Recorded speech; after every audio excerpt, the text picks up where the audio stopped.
Okay, so know your opponent. And it's something you hear everywhere and on coaching sites when players are interviewed. I say it all the time, it really depends on your opponent. It really depends on, what your opponent's range is. It really depends on your player style. It really depends on no matter what you hear that. And yeah, knowing who your opponent is and knowing how to actively respond to your opponent is the most important thing in the game. I mean, that's the whole thing. Poker is amazing because you're playing with people. So first you need to, and it's interesting because first you need to really know your player, because the only way to exploit your player is to know your player.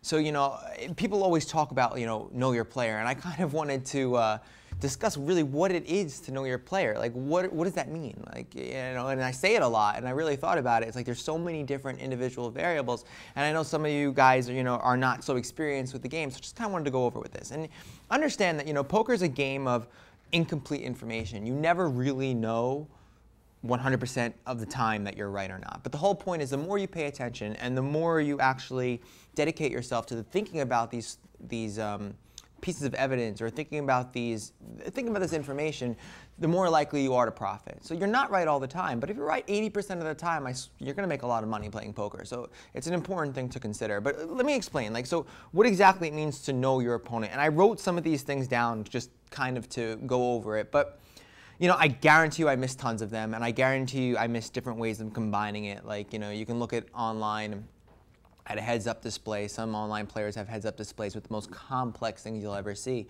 and it really gets them to know their players and so on and so forth. So let me go over them. So first of course, is range. I'm going to read from this. All right. First, of course, is range. Traditional is loose or tight.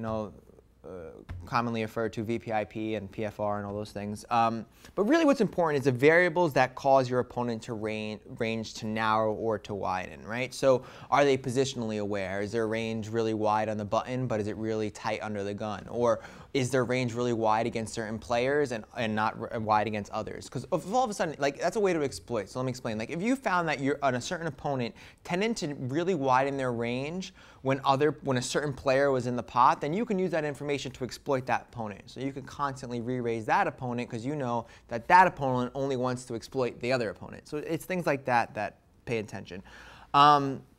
Their stack size, of course, which is something that players always forget. Their current emotional state, if they're tilting, if they're not interested.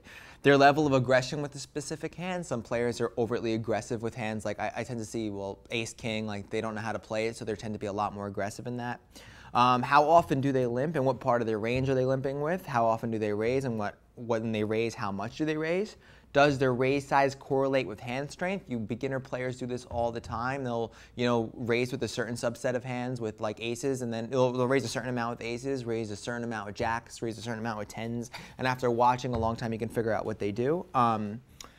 What else? Do they raise when specific players are involved? I said that, How often do they call from the big blind? Do they believe that, 1% of their stack is vital and they're always calling on the blinds? How often do they straddle?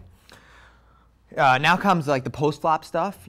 How often do they continuation bet? How much do they continuation bet? Do they continuation bet only when they call? How likely are they to fold to a continuation bet? Those continuation bet metrics used to be, are very important. There's some players that only continuation bet when they hit.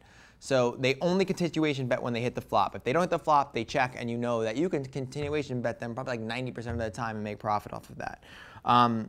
What else? Do they understand concepts like pot odds and implied odds? Most players understand what pot odds and implied odds are, but they're not able to actually apply it on the table.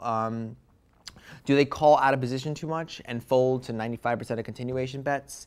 Do they have any concept of their stack size? Some players have no concept of their stack size, so you may go all in and they'll just flat out call you because they don't really pay attention to how much chips they have or how much chips they don't have. This is similar to the player that kind of makes a bet with like, let's say they have $200 behind them and they make a bet for 180, leaving $20 behind them. Like, why don't you just go all in? Doesn't make any sense.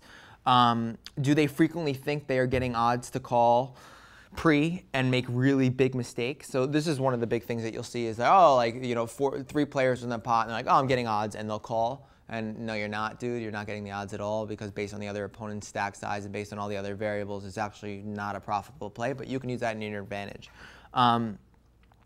Do they overvalue their hands? Some players, treat ace-9 like it's gold, and they're willing to go to the river with ace-9 on an ace-jack-9, ace-jack-3, king, queen board against a really tight opponent. Those are the opponents that you don't want to bluff. Do they undervalue their hands? Some players do that also. They're scared of every single river. It's one of my most effective moves. Like, I like to float players to the river. I like to take the player who's aggressive, knows a lot about poker, and will bet, maybe has a hand like ace-jack on an ace-3-6 board, and I just keep calling, just call, and now all of a sudden the river's there, and they refuse to bet because they're like, what does this guy have? He has to have this, he has to have that, he has to have this. I can't, I check, and then I lead out, and the player folds 80 or 90% of the time. It may work against that player, but not against a player who's going to call me with ace-3 or ace-x, and so you really need to pay attention to this information. What else? Do they have a difficult time calling? That's what I just said. Do they always think that they're kind of beat? Are they terrified of the river? That's like my example. I love that. Like the player that's terrified of the river. I call them pessimistic poker players, right? So they see the 5 cards. They're like, oh my God, yeah, 2-9 beats me, 2-king beats me. It's like, what's the chances that the guy has 2-king? But anyways. What level are they playing at? What is their knowledge of the game, right? So how good are they? Do they understand all these concepts? Do they understand, what a merge range is? Do they understand what a 3-bet is? Are they an online player? Are they a live player? Have they read 2 Sklansky books and now they think they're the best player in the poker world? How do they sit at the poker table and brag about playing in the World Series of Poker? There's tons of different things you can do with that.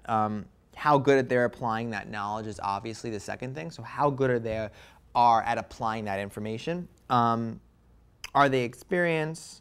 Then there's the whole entire nonverbal aspect of the game, which obviously I'm going to promote beyond tells. And this is just like a whole nother world. It's like, certain players, when they're ready to play, they lean in. Certain players, when they're ready to play, they're more likely to talk. Certain players, when they play, are more likely to talk louder. And if you figure out some sort of behavioral thing, it's a joke sometimes. Like in our sample, I'll show you at beyondtells.com. It's coming out soon. When I'll show you how to narrow an opponent's range based on just sheer behaviors. And it's really cool. But before you get into the whole tells stuff, you need to know this stuff. You need to think about a couple of these things when you're playing. And if you're not, I can promise you're probably not a good player, right? So you need to start thinking more about, what it is to know your opponent. And this is the cool thing, if I ask one of the people that I'm coaching and they give me I'm like, tell me about your opponent, and they tell me all this stuff, I can come up with an answer like, yeah, that was good or that was bad. And most of the time, people don't tell you that. Most of the time, people are like, oh, I was I raised with ace-king and 3 things. No, you got to get more descriptive. And this is what people say when they know their opponent. And I miss so much right here. I know I miss tons of things, and you guys should school me on that. And some of you have been very good at commenting. Your comments have been really good and have given me ideas too. Ideas for some more videos. But yeah, what it is to know your opponent is really, really important, because what you're going to do next, and what I promise I'll make another video about how to exploit your opponent, but once you know what they do and once you know their weaknesses, you know to exploit them. You know how to exploit them. Or sometimes you know how to stay away from them. There's certain players that I play with that are they're good for whatever reason, and I'm just like, I'm not gonna play around with this person. I'll isolate seats 3 and 4, but forget about the rest of the player. That can happen as well. But please start thinking about, what it is to know your opponent. It's very, very, very helpful. And, if you're ever going to send me a hand history, which is something we're going to set up soon, please, you got to fill out some of this stuff because I need to know what's going on, okay? Once again, check out beyondtells.com. It'll be out August 29th. We'll teach you how to narrow. It's insane. It's the most sickest thing I've ever created in my entire life. I'm so proud of it. But I'm a little tired right now because I've been working around 16 hours a week, 16 hours a day at least, actually in my office right now. And I actually put a bed, I put a couch thing on the floor, and I've been just sleeping on the floor right here. It's right there. Actually, let me show you guys. While I do Beyond Tells, this is my bed right now. Let's see. Look. Yeah. That's how we do it when we're working hard. We're working hard over there, right? Breaking down computers with tons of hands here. Let's take the camera off and let's do a little tour. All right. So this is where I sleep while I'm doing it, and then I head over here, and then we have all our terminals. And this, no one's here right now. No one's working, but normally there'd be a person there, there, and there. and I'd be over there in the sloppy version, and there'd be another person there just constantly breaking down every single thing these people did. So it's really cool. Check it out, beyondtennis.com, and here's my floor bed while I work on these videos. All right, guys, have a good one.